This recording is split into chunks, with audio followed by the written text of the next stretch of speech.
Depuis 1996, on célèbre chaque année la Journée mondiale de la télévision. Instaurée par les Nations Unies, elle vise à mettre en lumière l'impact profond de ce média sur les populations. Pour marquer la célébration de l'édition 2024, Caution Life a convié sur le fauteuil de l'invité un journaliste camerounais avec qui nous allons découvrir les coulisses du métier. Il a fait ses premiers pas dans des médias tels que Amplitude FM, CRTV FM 94, avant de déposer son micro à Canal 2 International. Jeune mais loin d'être anonyme, il se démarque par ses tournures langagières captivantes, son style vestimentaire distinctif et surtout cet extrait de reportage devenu viral sur les réseaux sociaux. Regardez. Il gifle d'abord la femme, il botte la marmite, il tombe ici là. Les gens sont donc venus pour intervenir. Que comment tu peux tuer comme ça, c'est comme ça donc le massacre commence. Pour moi, la Journée mondiale de la télévision, c'est d'abord la célébration d'un outil moderne de communication parce qu'on célèbre la mise en lumière de tout ce qui peut se passer dans le monde. Et pour nous, en tant que journalistes télé ou journalistes tout court, c'est un moment important qui prouve que le travail que nous faisons au quotidien est reconnu par les plus grandes instances internationales parce qu'il faut relever que cette journée compte pour les Nations Unies. C'est une journée instituée par les Nations Unies.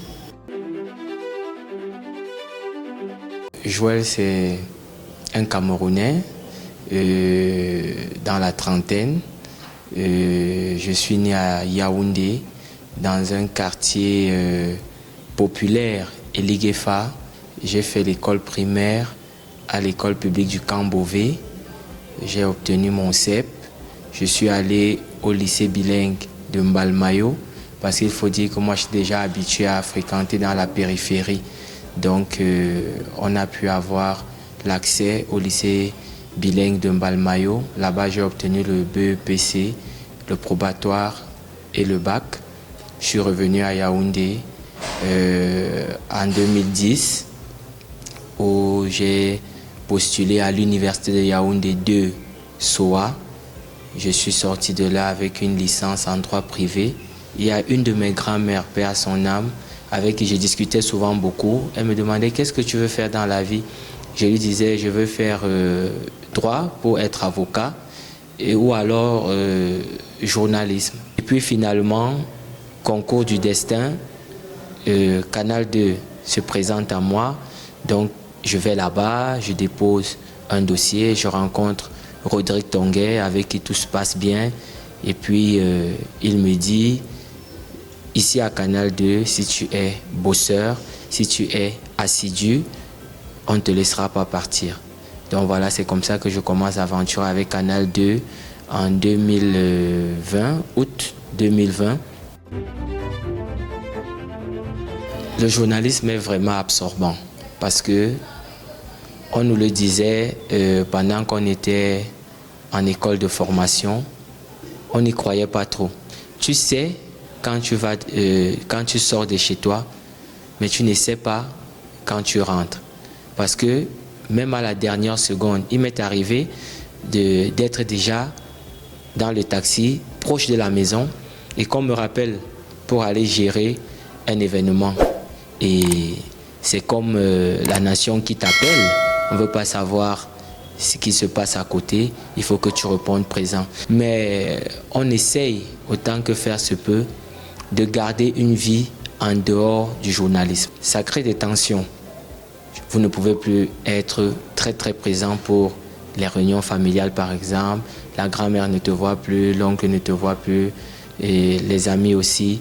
Donc chaque fois qu'il y a la possibilité, on se retrouve en famille. Ça nous permet de garder les pieds sur terre et de passer à autre chose. Chaque chose a un côté positif et un côté négatif. Et là, le côté négatif, c'est qu'il peut arriver que nous deux, nous ne soyons pas à la maison au moment où les enfants ont besoin de nous. Ça, c'est le côté négatif. Mais je pense qu'en termes d'ouverture d'esprit, en termes d'éducation, c'est quelque chose aussi de positif, qui peut avoir quelque chose de positif.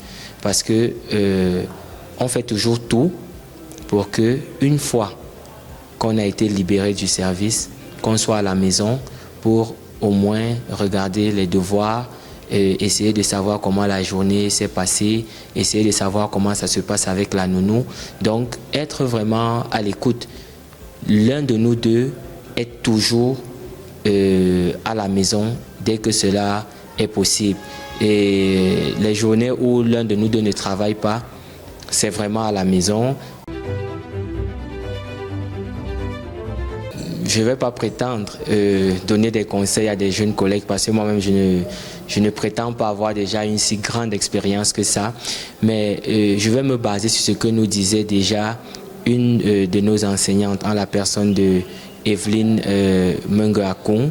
Elle nous disait, pendant que vous êtes sur les bancs à l'école de formation, essayez de nouer une relation, homme comme femme. Nouer une relation, ça va permettre que vous allez cheminer ensemble. Parce qu'une fois déjà dans la profession, il devient vraiment difficile, que ce soit pour les hommes ou pour les femmes, de trouver vraiment quelqu'un qui vous aime pour ce que vous êtes de manière intrinsèque. Parce qu'après, on ne voit que le journaliste ou la journaliste, on ne va pas souvent chercher au fond pour voir qui est la personne. Donc, si je peux dire quelque chose dans ce sens à des jeunes collègues, ce serait d'essayer de tisser quelque chose avant de commencer vraiment à exercer. Parce qu'après, ça devient compliqué. Compliqué même de rencontrer des gens. Parce qu'on rencontre des gens soit à l'école, soit lorsqu'on fait des sorties. Parfois, même faire des sorties, ce n'est plus évident.